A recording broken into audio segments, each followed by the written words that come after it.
Deutéronome, chapitre 18. Les prêtres, les Lévites, toute la tribu de Lévi, n'auront ni part ni héritage avec Israël. Ils se nourriront des sacrifices passés par le feu en l'honneur de l'Éternel et de la part qui lui revient.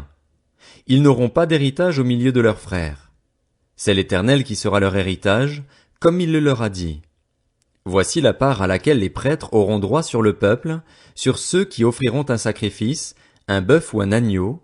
On donnera au prêtre la cuisse, les mâchoires et l'estomac. Tu lui donneras la première partie de ton blé, de ton vin nouveau et de ton huile, ainsi que de la toison de tes brebis. En effet, c'est lui que l'Éternel, ton Dieu, a choisi entre toutes tes tribus pour faire toujours le service au nom de l'Éternel, lui et ses descendants. Lorsque, de son plein gré, un Lévite quittera l'une de tes villes, l'endroit où il habite en Israël, pour se rendre à l'endroit que l'Éternel choisira et y faire le service au nom de l'Éternel, ton Dieu, comme tous ses frères les Lévites qui se tiennent là devant l'Éternel, il recevra pour sa nourriture une portion égale à la leur. Il jouira, de plus, des revenus que lui aura procuré la vente de son patrimoine. Lorsque tu seras entré dans le pays que l'Éternel, ton Dieu, te donne, tu n'apprendras pas à imiter les pratiques abominables de ces nations-là. Qu'on ne trouve chez toi personne qui fasse passer son fils ou sa fille par le feu, personne qui exerce le métier de devin, d'astrologue, d'augure, de sorcier, de magicien, personne qui consulte les esprits ou les spirites, personne qui interroge les morts.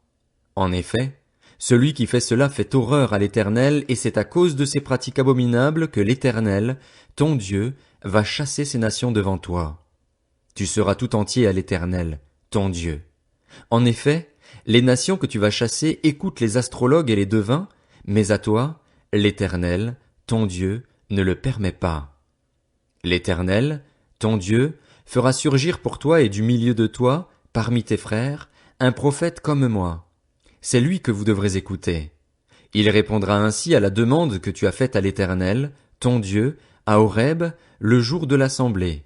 Tu disais, je ne veux plus entendre la voix de l'Éternel, mon Dieu, ni voir ce grand feu, afin de ne pas mourir. L'Éternel m'a dit, ce qu'ils ont dit est bien. Je ferai surgir pour eux, du milieu de leurs frères, un prophète comme toi. Je mettrai mes paroles dans sa bouche et il leur dira tout ce que je lui ordonnerai. Si quelqu'un n'écoute pas mes paroles, celles qu'il dira en mon nom, c'est moi qui lui en demanderai compte. Mais si un prophète a l'arrogance de dire en mon nom une parole que je ne lui ai pas ordonné de dire ou parle au nom d'autres dieux, il sera puni de mort. Peut-être diras-tu dans ton cœur, comment reconnaîtrons-nous la parole que l'Éternel n'aura pas dite? Quand ce que dira le prophète n'aura pas lieu et n'arrivera pas, ce sera une parole que l'Éternel n'aura pas dite. C'est par arrogance que le prophète l'aura dite. N'aie pas peur de lui. Deutéronome, chapitre 19. Lorsque l'Éternel, ton Dieu, aura exterminé les nations dont il te donne le pays, lorsque tu les auras chassées et que tu habiteras dans leurs villes et dans leurs maisons, tu mettras 3 villes à part au milieu du pays dont l'Éternel, ton Dieu, te donne la possession. Tu établiras des routes pour y aller et tu diviseras en 3 parties le territoire que l'Éternel, ton Dieu, va te donner en héritage. Ce sera le cas afin que tout auteur d'un homicide puisse s'enfuir dans ces villes. Cette loi s'appliquera au meurtrier qui s'enfuira là pour sauver sa vie après avoir involontairement tué son prochain, sans avoir été son ennemi auparavant.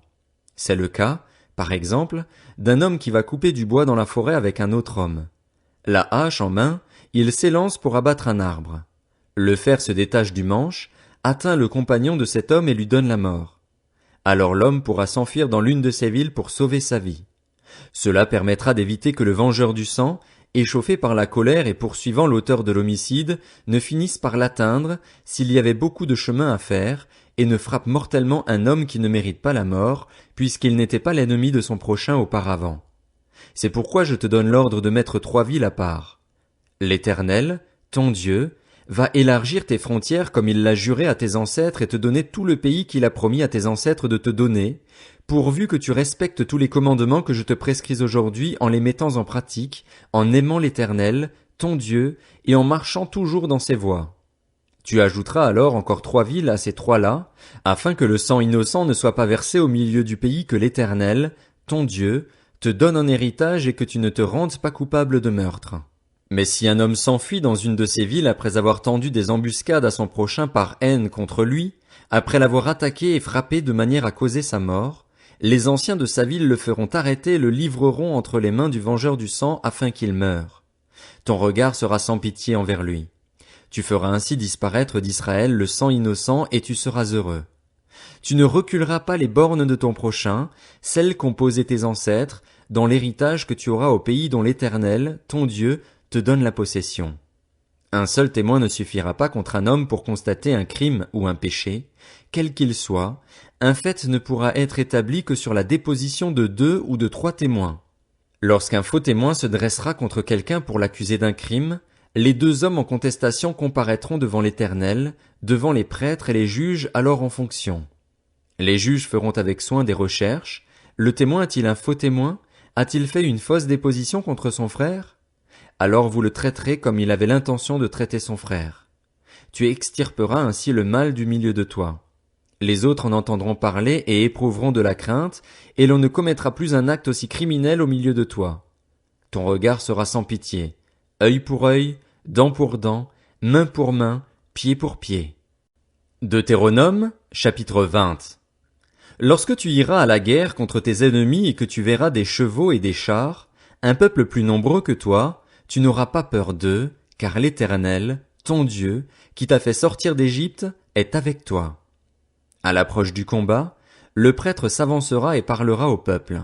Il leur dira: Écoute, Israël, vous allez aujourd'hui livrer bataille à vos ennemis. Que votre cœur ne se trouble pas. N'ayez pas peur, ne vous laissez pas effrayer, ne soyez pas épouvantés devant eux, car l'Éternel, votre Dieu, marche avec vous pour combattre vos ennemis, pour vous sauver. Puis les officiers transmettront ces instructions au peuple. Qui a construit une maison neuve et ne l'a pas encore inaugurée? Qu'il s'en aille et retourne chez lui, de peur qu'il ne meure dans la bataille et que ce ne soit un autre qui l'inaugure.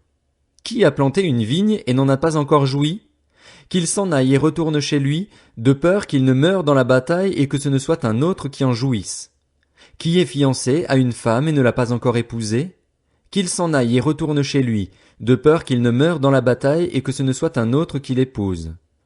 Les officiers continueront à transmettre ces instructions au peuple. Qui a peur et manque de courage? Qu'il s'en aille et retourne chez lui, afin que ses frères ne se découragent pas comme lui. Quand les officiers auront fini de parler au peuple, ils placeront les chefs des troupes à sa tête. Quand tu t'approcheras d'une ville pour l'attaquer, tu lui offriras la paix. Si elle accepte la paix et t'ouvre ses portes, tu imposeras corvée et esclavage à tout le peuple qui s'y trouvera. Si elle n'accepte pas de faire la paix avec toi et qu'elle veuille te faire la guerre, alors tu l'assiégeras. Et une fois que l'Éternel, ton Dieu, l'aura livré entre tes mains, tu feras passer tous ces hommes au fil de l'épée. En revanche, tu prendras pour toi les femmes, les enfants, le bétail, tout ce qui sera dans la ville, tout son butin, et tu mangeras le butin de tes ennemis que l'Éternel, ton Dieu, t'aura livré. C'est ainsi que tu agiras envers toutes les villes qui sont très loin de toi et ne font pas partie de ces nations-ci. Mais dans les villes des peuples dont l'Éternel, ton Dieu, te donne le pays pour héritage, tu ne laisseras la vie à rien de ceux qui respirent.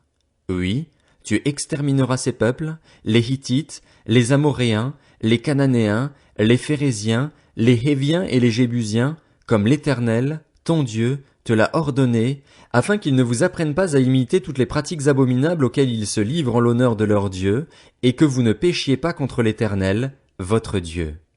Si tu fais un long siège pour t'emparer d'une ville contre laquelle tu es en guerre, tu ne détruiras pas les arbres en y portant la hache. Tu t'en nourriras, mais tu ne les abattras pas.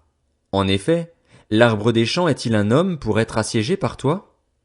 En revanche, tu pourras détruire et abattre les arbres dont tu sauras qu'ils ne servent pas à la nourriture, et les utiliser pour construire des retranchements contre la ville qui te fait la guerre, jusqu'à ce qu'elle capitule.